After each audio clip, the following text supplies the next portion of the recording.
Today I am going to share the recipe of a very popular Indian sweet. It's called Rasgulla.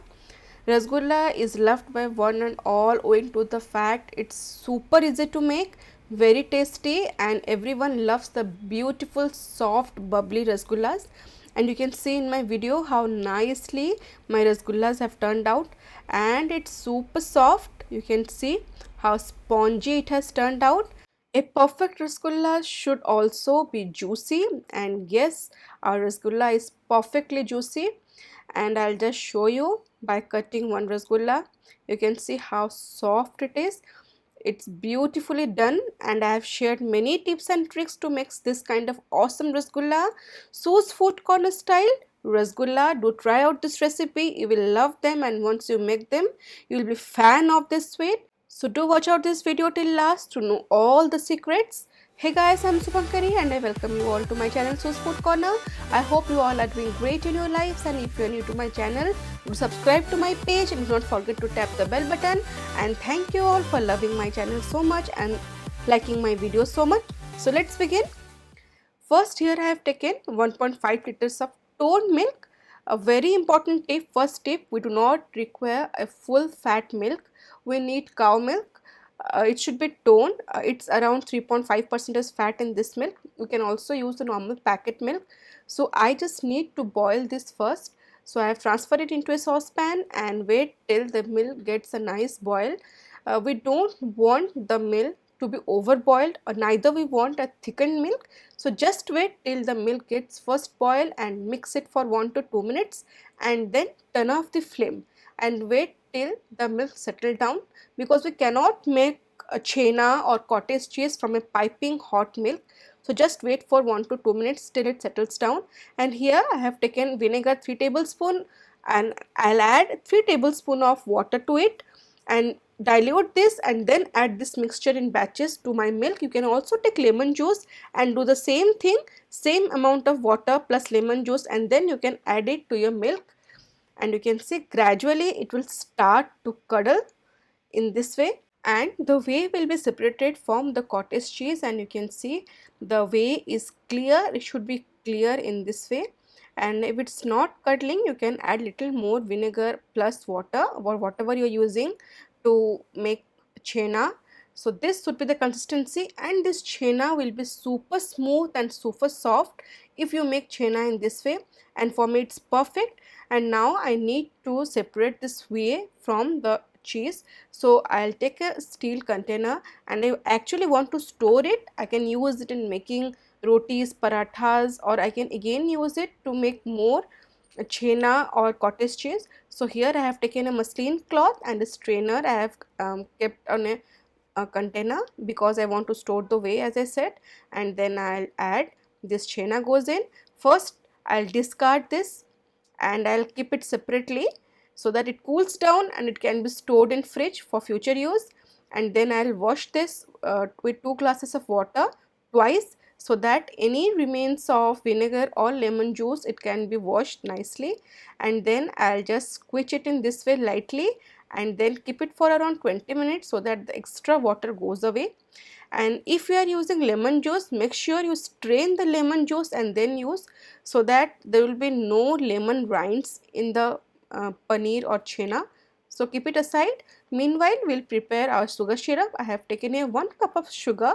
It's around 220 grams. If you are taking one ball, you can take it as a measurement, 1 bowl of sugar, and in that you add 5 balls of water, or if you are taking 1 cup of sugar, add 5 cups of water.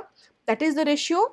And we don't want here a thickened sugar syrup. Just wait till the sugar mixes nicely in this water. So as soon as the sugar dissolves in water, turn off the flame and keep it aside. And meanwhile, our chena is ready. Here you can see it's soft and the moisture is still intact. We don't want a dry chena here, so I will just I had just hung it for 15 to 20 minutes. It's okay. In 20 minutes the chena is prepared well. You can see a still little amount of moisture is left. It should not be very dry. And I'll just crumble it, and you can know from the texture it should be grainy in this way. So mine, it's looking perfect. So let's begin with the process. So first important tip here is that we need to make a mushy paste out of this. As I said, it's now grainy, so we'll knead it very nicely using our lower surface of our palms in this way, and nicely we'll apply pressure from down to up in this way. Actually we are using a pressure to smoothen this chena. So I have showed this entire posture. We cannot do it using our fingers in this way. We must use a palm in this way, lower portion of the palm, fist you can call exactly. So this we are using, and now I'll just start to apply pressure in this way, and you can see this will make the chena more soft and mushy.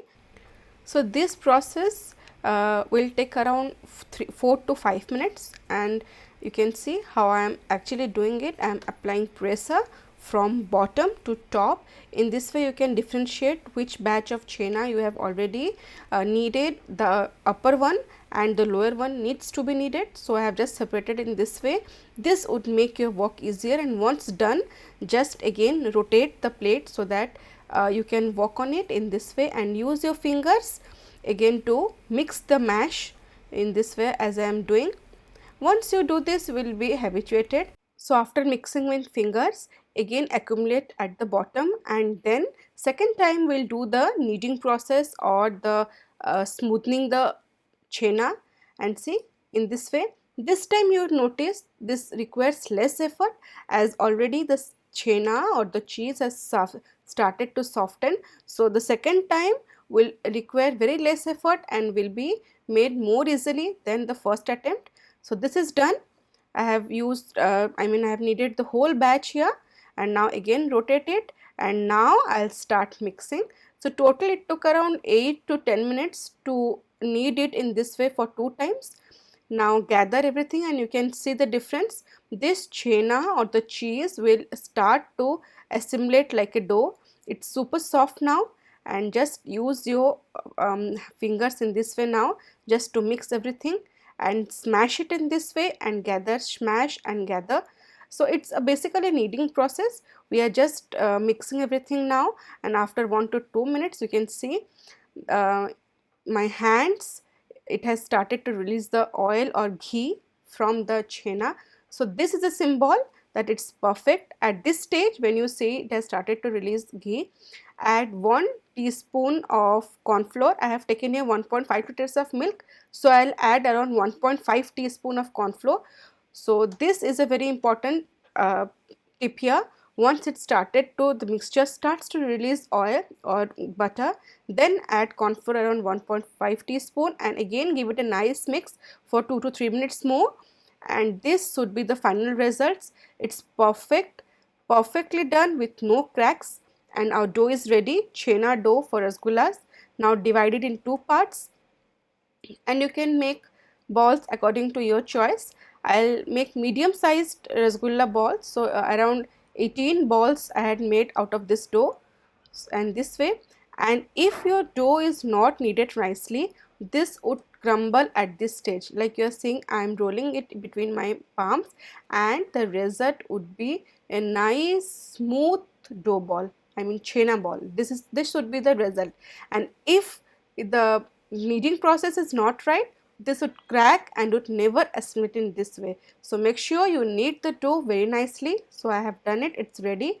And the sugar syrup that we had prepared, again place it on high flame till it comes to a nice boil like this. The syrup should be nicely boiling, and then to it we'll add the prepared rasgulla balls. So now keep the flame on high and add one rasgulla ball, and just wait for 10-15 seconds and add the next one. The water should not settle down, the bubbling should not settle down, it should be always on high flame. And you can use a watch actually to make the perfect rasgullas.